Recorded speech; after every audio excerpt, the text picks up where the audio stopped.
Good morning, everybody. It's great to be here this morning with all of you. Thank you to Patricia and Caleb and Tabora Farms for hosting this, as well as being the inspiration behind House Bill 2093. It's wonderful to see so many of you come out to support such a special place in our hearts and in the community. Tabora Farms is a treasure to me personally, as I brought my kids up coming here for many years, and also in my days as a full-time realtor, I would stop up here to buy my settlement gifts all the time. You can never go wrong with a pie or a cookie basket, and it would guarantee me a client for life, so that was always important to stop by here, so that was good for my business. Agriculture is an incredibly important part of Pennsylvania's economy and culture, but there are many issues facing the agricultural industry, both in Bucks County and throughout Pennsylvania. House Bill 2093 addresses the issue of local restrictions placed upon our small farms and crippling their ability to make a profit and continue their ventures in agriculture.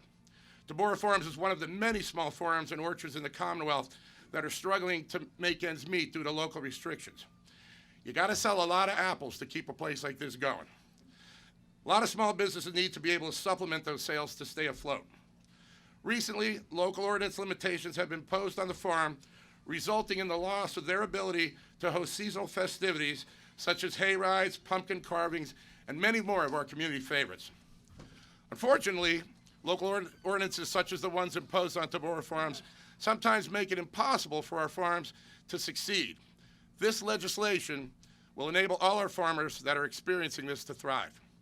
I'm proud to introduce House Bill 2093 that would provide greater opportunities for Pennsylvania's farm families to responsibly build structures and engage in agricultural product marketing and agritourism enterprises on their farms without local interference. How do we ensure that our Pennsylvania families can support not only our agriculture, but their families? How do we stand up for our local farmers and their families? How do we continue valuable community traditions? This bill is the answer, House Bill 2093. Thanks to the good people, like my friends here at Tabora Farms, I've been able to learn firsthand the hard work, dedication, and sacrifices our farmers make day in and day out throughout our Commonwealth. I want to ensure your work is not overlooked, and we are absolutely backing our farmers to continue Pennsylvania's long tradition as a leader of agricultural production. Without people like you and farmers across the state, this would be impossible. I applaud your work, and I'm grateful for the opportunity to advocate for you in Harrisburg on behalf of you to get this legislation passed. I want to thank Congressman Brian Fitzpatrick for his wise counsel and hard work on this legislation. And again, I want to thank all of the supporters that have come out, and there are a lot of you, that are raising your voices to support House Bill 2093, but most importantly, you're supporting the small farmers across the state. Small farmers like we have several with us today, Jay Wildemore from Wildemore Farms, and also Steve Fracon from Fracon Farms. Thank you for being with us as well. And there are numerous farms throughout the Commonwealth that this is going to be supported by. So I want to thank you for allowing me to speak with you today. The bill has been introduced. It's in the local government committee, and they will hear from me every day until we move it out of the House and get it over to the Senate. So I'd like to turn it over right now to the owners of the farm here and let them speak about it. Patricia and Caleb, thank you. Thank you.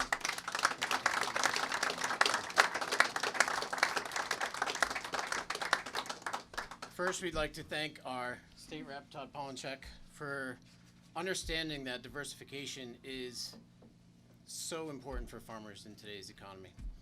It's important that Pennsylvania take advantage of the billion-dollar income that farmers have had from agritainment just annually.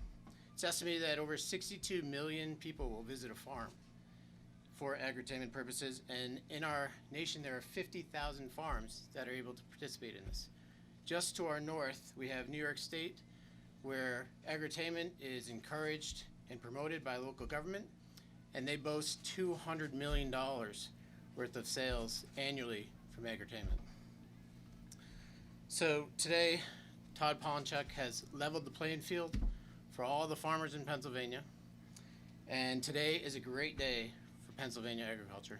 So thank you again, Todd, for doing your hard work. It's my pleasure.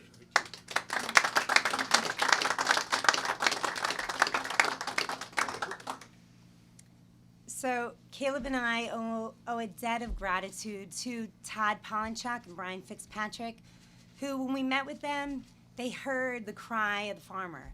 They heard the need for support by local government, by federal government, to let farmers know that their work is not done in vain, that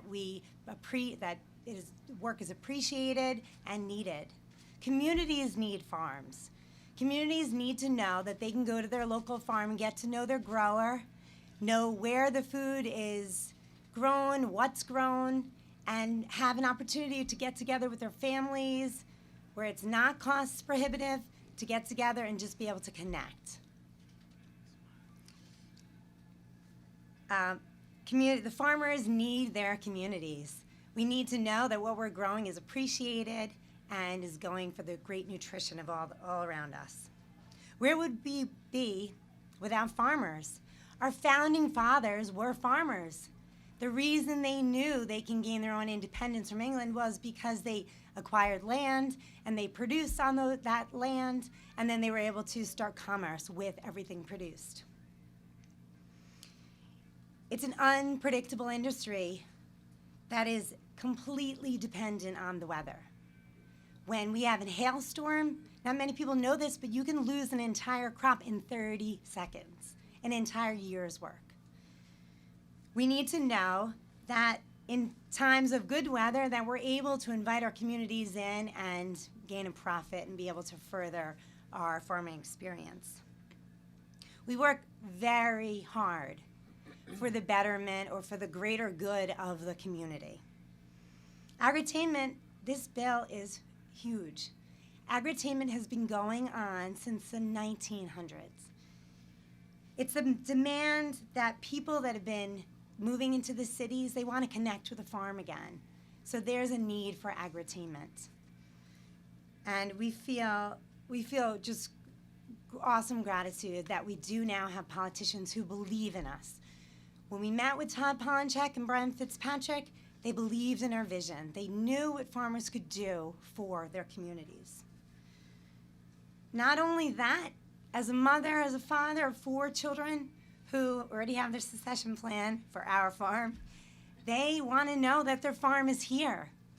Our children, Brody, who's 13, Molly, who's 11, and Grace, who's 9, and we also have a son who's by the name of Jack, who's 10. They need to know that we have opportunities to diversify with their sales. They need to have opportunities with this agritainment to explore other revenue options. They need to know that when they've gone off to college and they've become very knowledgeable about whatever field they're in, if they decide to come back to the farm, they need to know that they're well supported. They need to be able to know that their time and talents will go to further the good of the entire community. I think that's all I have to say. I thank you again, Todd Polinchock and Brian Fitzpatrick, and all of our awesome supporters. This is such a great day.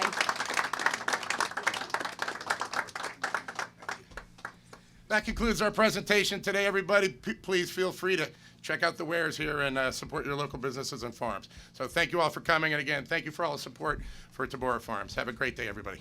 Thank you.